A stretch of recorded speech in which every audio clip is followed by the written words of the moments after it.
Both readings this morning come from the book of Mark, chapter 5, beginning at verse 21. When Jesus had crossed again in the boat to the other side, a great crowd gathered around him, and he was by the lake. Then one of the leaders of the synagogue named Jairus came, and when he saw him, he fell at his feet and begged him repeatedly, "My little daughter is at the point of death. Come and lay your hands on her so that she may be well and live." So he went with him, and a large crowd followed and pressed in on him. Now there was a woman who had been suffering from hemorrhages for 12 years. She had endured much under many physicians and had spent all that she had. And she was no better, but rather grew worse. She had heard about Jesus and came up behind him in the crowd and touched his cloak. For she said, "If I but touch his clothes, I will be made well." Immediately her hemorrhage stopped, and she felt in her body that she was healed of her disease. Immediately aware that power had gone forth from him, Jesus turned about in the crowd and said, "Who touched my clothes?" And his disciples said to him, "You see the crowd pressing in on you. How can you say, 'Who touched me?'" He looked all around to see who had done it. But the woman, knowing what had happened to her, came in fear and trembling, fell down before him and told him the whole truth. He said to her, "Daughter, your faith has made you well. Go in peace and be healed of your disease." While he was still speaking, some people came from the leader's house to say, "Your daughter is dead. Why trouble the teacher any further?" But overhearing what they said, Jesus said to the leader of the synagogue, "Do not fear, only believe." He allowed no one to follow him except Peter, James, and John, the brother of James. When they came to the house of the leader of the synagogue, he saw a commotion, people weeping and wailing loudly. When he had entered, he said to them, "Why do you make such a commotion and weep? The child is not dead, but sleeping." And they laughed at him. Then he put them all outside and took the child's father and mother and those who were with him and went in where the child was. He took her by the hand and said to her, "Talitha, come," which means, "Little girl, get up." And immediately the girl got up and began to walk about. She was 12 years of age. At this they were all overcome with amazement. He strictly ordered them that no one should know this and told them to give her something to eat. I want you to summon every ounce and every drop of faith that you have. Because faith is something that sticks together. It's kind of gooey stuff. It sticks together and it grows. When one person in a room has faith and the other has faith, the sum of that faith together is greater than just the two parts. Faith grows faith. So what I want you to do today is summon every ounce of faith that you have. We are here to meet with Jesus. We are here to be moved by Jesus and by the Holy Spirit. Yes, this sounds a little bit different to what I normally preach, and today is going to be a little bit different. Today we are going to, hopefully, my invitation will be that of the Holy Spirit as well, to move into a space of faith, to let faith move you into a new place. So that's the warning. It comes with a health warning. In fact, it comes with a health warning. That'll come apparent later on. Now, I've been called many things in my life, but no stranger than once I was called a cucumber. "Dad, you look just like a cucumber." The fact was that I was dressed in green, and I had a green shirt on and I had green trousers on, and I was sitting in the front of the car trying to remain as straight as I possibly could. So I had my feet up and my back arched, and I kind of looked like a long green cucumber. The reason I mention this to you is because I was in excruciating pain. And the story goes that about 5 years ago, I was camping with family at Hanmer Springs, and we were at a Christian camp called New Wine. And I woke up on the morning of about the third day, I think it was the Sunday morning, and getting breakfast ready. I just felt a little bit uncomfortable, thinking, I had woken up with a bit of a stitch or a strain, maybe when I was putting up the tent or something. And then they all kind of wandered off to have breakfast, and then after breakfast on to the praise and worship. And the pain in my side got worse and worse and really uncomfortable. And to the point that I was sweating and my heart was racing, and I thought, this is curtains. You know how we do as men. We over-exaggerate things. So I got on the phone to my brother, because I had a sneaky suspicion that what I was experiencing was something he had experienced just a few months earlier. And I said, Greg, can I describe these symptoms to you? Is this what you had? He said, yep, that sounds exactly like it. Good luck. I was suffering from kidney stones. Now, I know men and women, guys, we're not meant to compare our pain with that of, women's pains. This was up there. And what was peculiar was that at one end of the campsite by this stage, there was this great sound of praise and worship happening in the large tent meeting, and faith was being stirred, and there was going to be a great speaker, and the kids were going to go out to their programs and have a great time. And the other end of the campsite was a man dressed in green, vomiting, cursing, calling on God. God, help me! I was in so much pain. It was a Sunday, Hanmer Springs. There was no medical, attention available. 4 hours later, Fran drives speedily into Christchurch Hospital. It's kind of like a roundabout just outside the emergency department. She hardly stopped as I flung the door open and rolled into emergency. And she spun around, went off and dropped the kids at her brother's house. And my goodness, the relief to be able to have some medication that actually worked. Whereas paracetamol had really not touched the sides. Why were you wearing green? I don't know why I was wearing green. Maybe I was trying to hide. I was trying to hide in Hanmer Forest. Pain does things to us. Pain...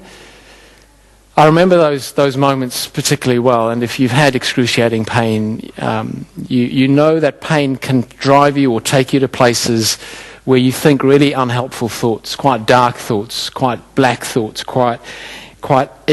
pain seems to generate fear like nothing else. Pain generates an anger and a frustration that just seems to, especially if the pain doesn't go away. The funny thing is that we hide in our pain. We hide away often when the pain is relentless, when the pain doesn't give up. And by this kind of pain, although I was talking about a physical pain, many of you also know what it's like to have mental pain, anguish in the mind. Pain that comes through depression or anxiety. Pain that won't leave you alone, or that sort of waiting around the corner for you.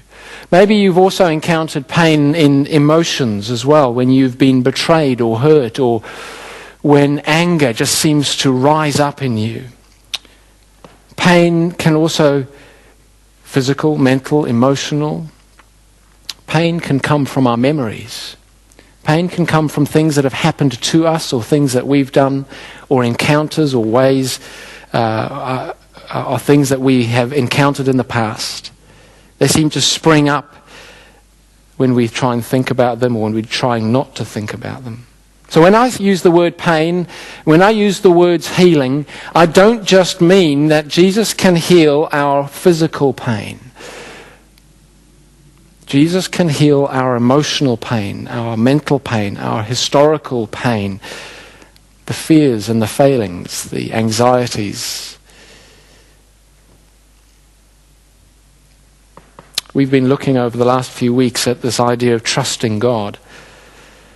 Trusting God in everyday living, trusting God in prayer, trusting God through the storm with those wonderful testimonies from Helen and David last week. Today I want us to wrap this all together and invite us all to go on a journey of faith, to trust God. What I want to do first, though, is to retell the story we've just encountered, the Gospel of Mark, chapter 5. And I want you to place yourself somewhere in the story. So as I go through it in a retelling, imagine yourself, find a location for yourself in the story. Maybe you're right there just next to Jesus. Maybe you're part of the crowd. Maybe you're hanging back. Maybe there's a personality in the story with whom you identify.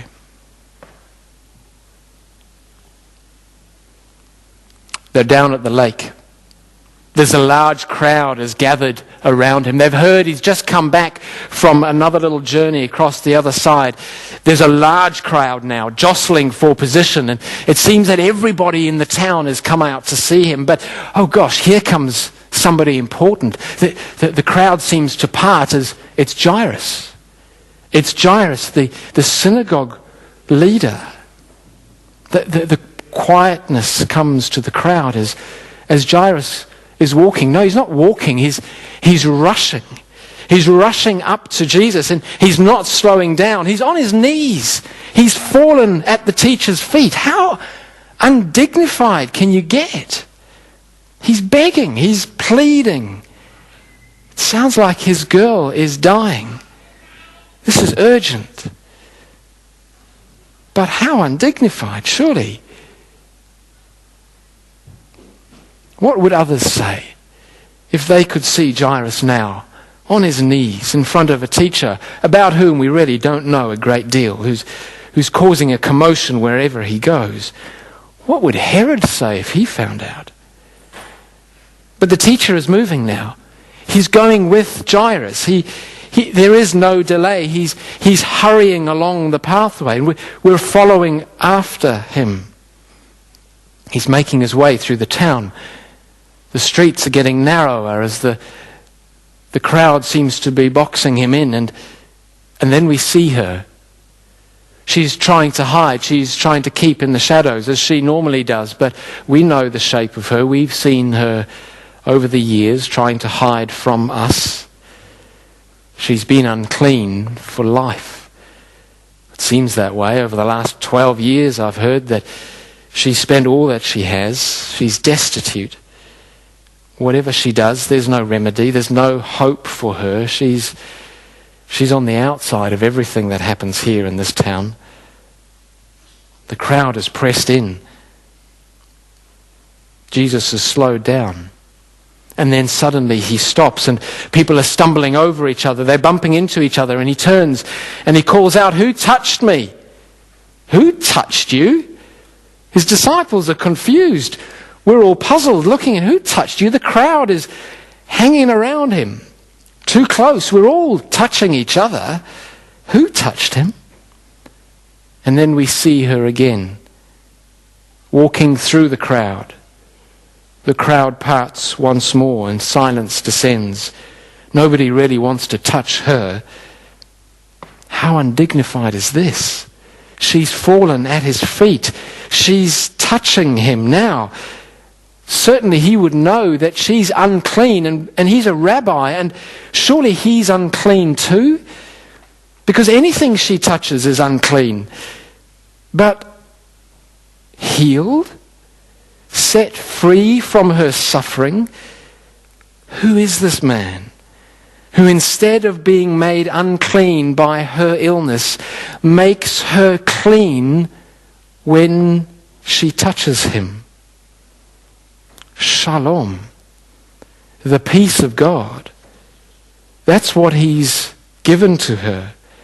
And he calls her daughter, daughter of Israel, daughter of Abraham. That means she's back with us. She's part of the community. And while he's talking, he's interrupted. There's a kerfuffle and a commotion, and there's a group of men speaking with Jairus. Jairus' head lowers his chin on his chest, his shoulders sagging, his hands hanging free beside him. His child has died. Don't bother the teacher anymore. But Jesus is speaking straight into Jairus' face, close, intense, urgent, imploring Jairus with, don't be afraid, just believe. Believe what? She's dead, for goodness sake. Despite that, he gives instructions, and some of the crowd are told they cannot follow, but a few go with him. And as you would expect, just outside the house of Jairus now, there's the usual professional band of mourners beginning their waily sound. And there's nosy neighbours hanging around. They're laughing at the teacher now. They're laughing that he's just told them that she's not dead. We all know what dead people look like. He says she's sleeping. And they're laughing at him. And so he's pushing them out of the house. He's expelling them. He's saying there is no room for them there. He's taking Jairus and his wife into the house with his 3 friends. And there they find the child lifeless, laid out, an air of grey emptiness in the room. And the teacher reaches out his hand again.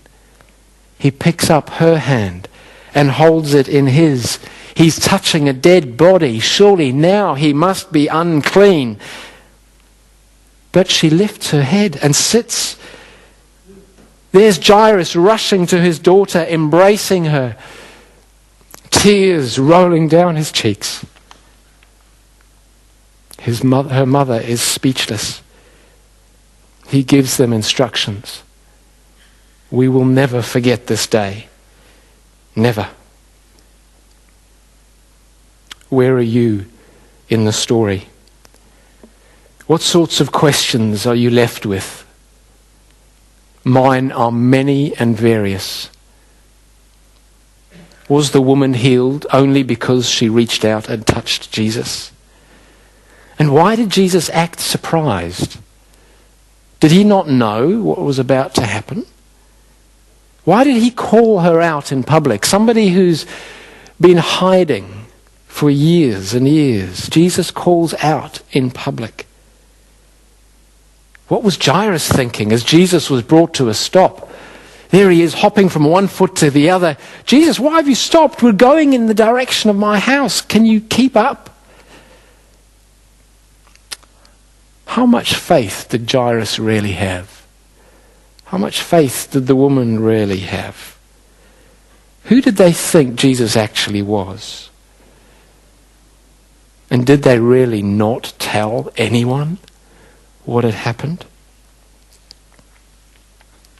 Despite these and many, many more questions, there are some inescapable lessons for us in these stories. These accounts of Jesus and his ministry. Jesus' words actually aren't that many. We have this great drama unfolding on the page of Mark's Gospel, but Jesus doesn't actually say a great deal. Listen to what Jesus says. These are the words that he speaks in this story. Who touched my clothes? Who touched me? Daughter, your faith has healed you. Go in peace. Why all this commotion and wailing? The child is not dead, but asleep. And finally, little girl, I say to you, get up. 3 things I want us to consider. 3 things as I ask you to gather every ounce of faith that you have to meet with Jesus today. Faith is something that is seen and felt. Faith requires action.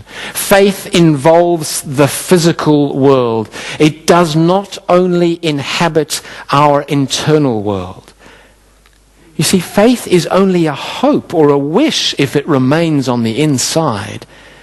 The woman had said to herself, she's speaking within herself when she says, if only I just reach out and touch the hem of his cloak.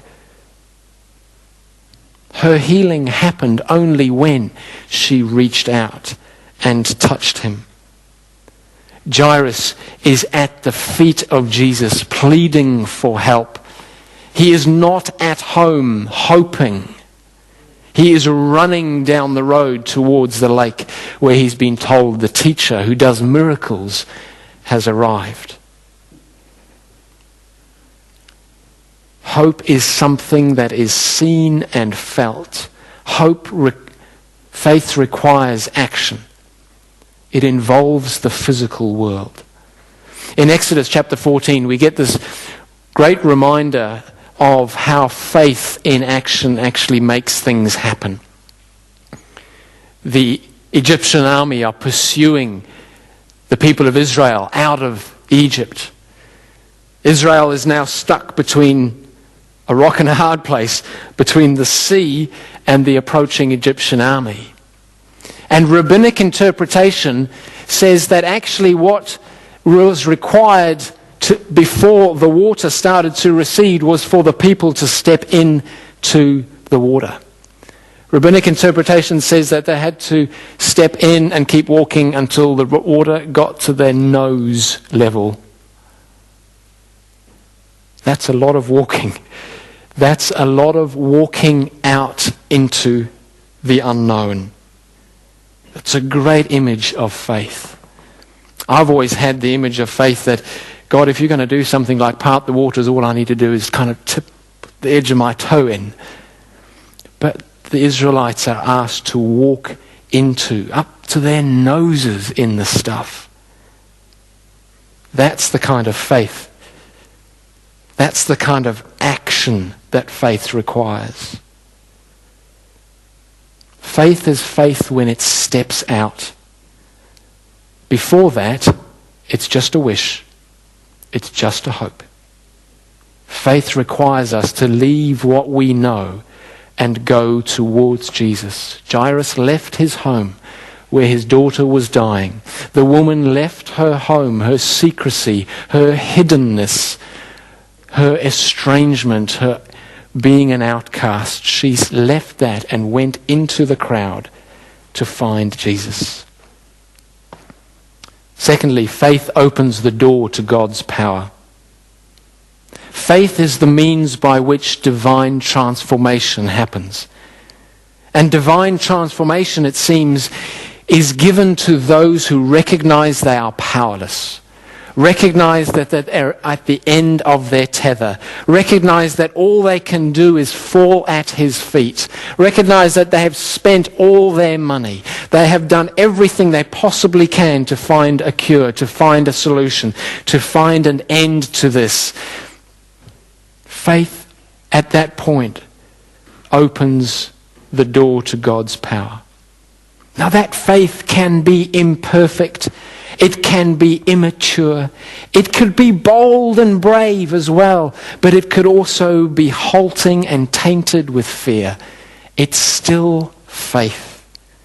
Faith for me is like a little key that opens a huge door.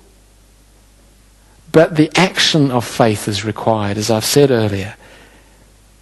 In the activating of a key, faith opens the door to God's great power. I've always thought that I needed the same amount of faith for the volume, as it were, of God's power that I was seeking.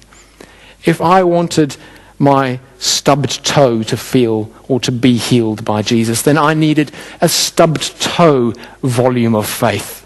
If I needed a broken leg degree of healing, then I needed a broken leg degree of faith. If I needed a raising somebody from the dead miracle, then I need a raising the dead kind of faith. That's not what we see here.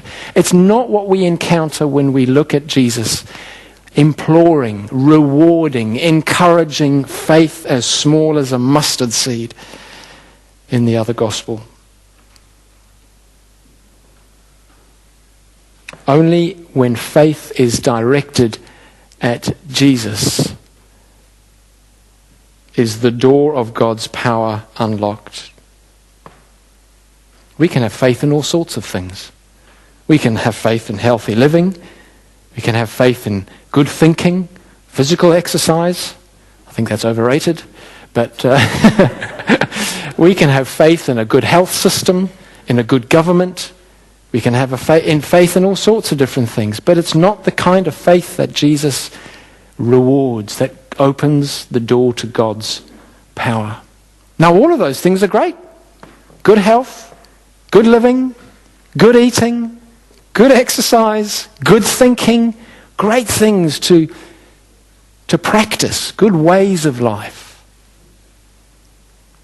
But I'm not a Christian, and I don't follow Jesus because he offers me a good way of life, a good way of just thinking, or being a nice person, or getting on in the world. I follow Jesus because Jesus unlocks the power of God. Thirdly, faith is the vehicle to overcome any obstacle. Shame, guilt, social stigma, social niceties. Jairus, in his position, overcame something to fall at Jesus' feet. Onlookers, skepticism, intimidation, laughter, bad news, catastrophe. Faith goes forth refusing to give in to fear and scorn. Faith brings restoration, but faith overcomes rejection. Faith overcomes the outcast. Faith overcomes the names that we have been called, the labels that have been placed upon us.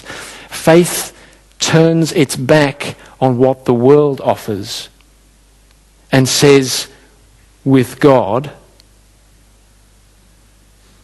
everything's possible.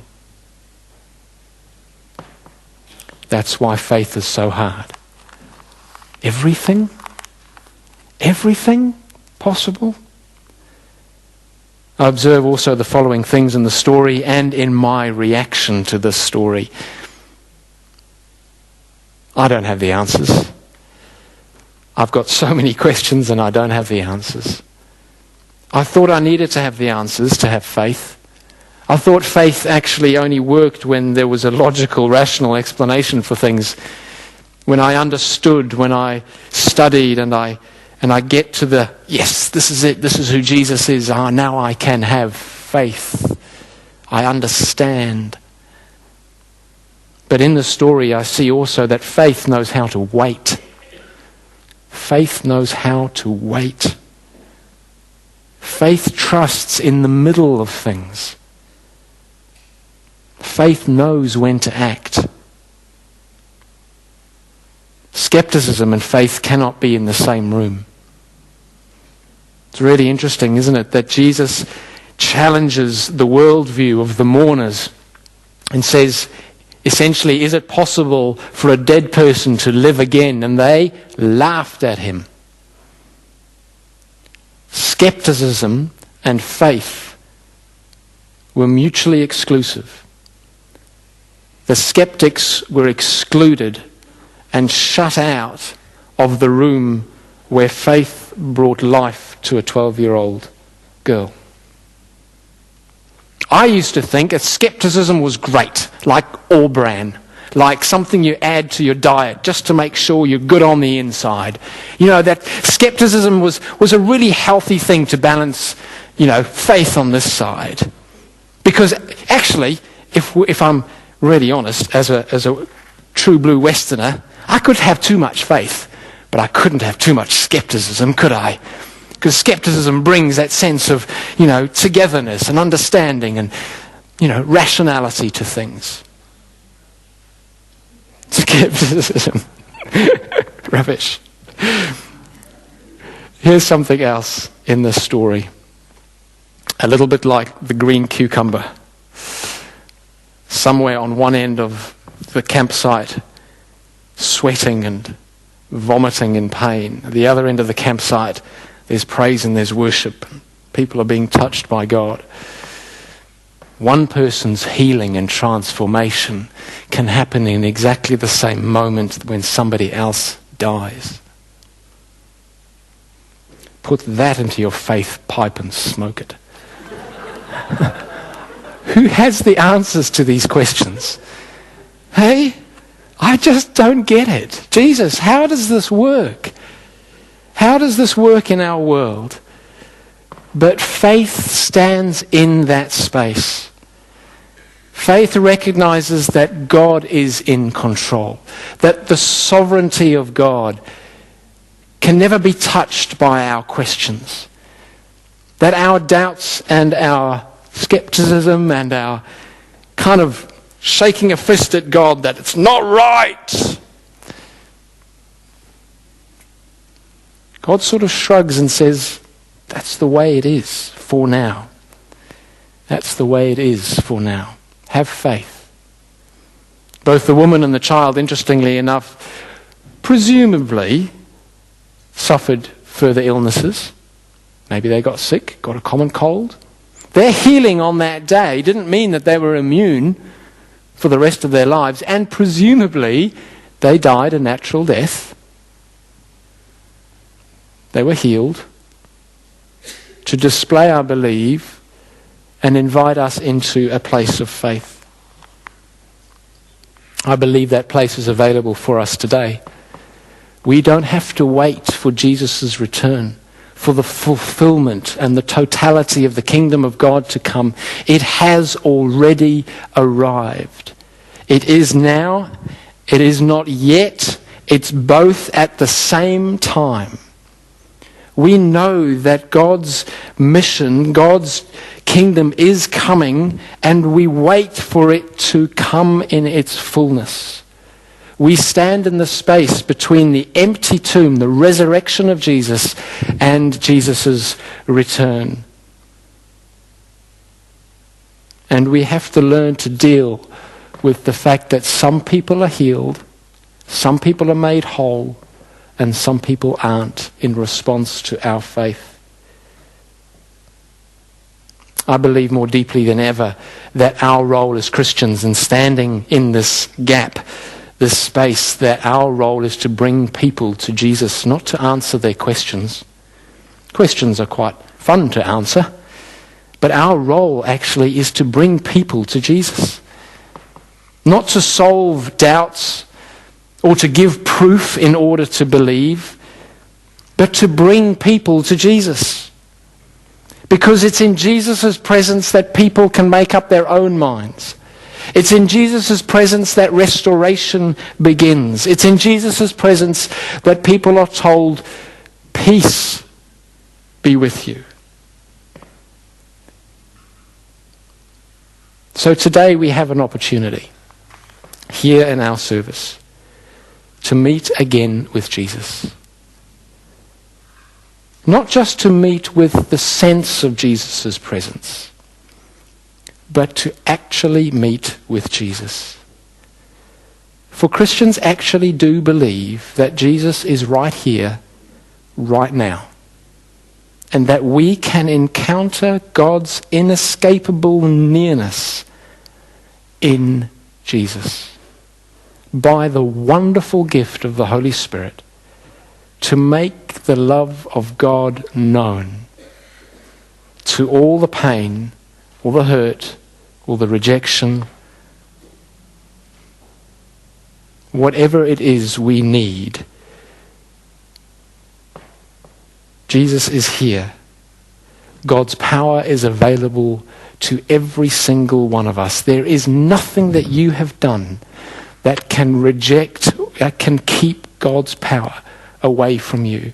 There's no sin. There are no words that you have spoken. There are no words that have been spoken over you that God cannot deal with in God's loving and gentle way.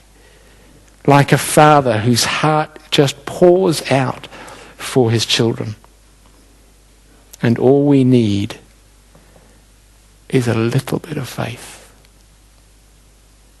An ounce, if that's all you have. Faith that will move us to leave where we are and to reach out. When life crowds in with all its pressures and expectations, with all our own inadequacies, with all our old names, our old ways of doing things, our habits, our brokenness, our limping, our tears, telling us, don't bother the teacher. Don't bother the teacher anymore. Hear Jesus say to you today, don't be afraid. Just keep on believing. So, we're about to share communion. Communion is one of those moments where we can summon a bit more faith. We can gather round the table. We can be reminded of what Jesus has done for us.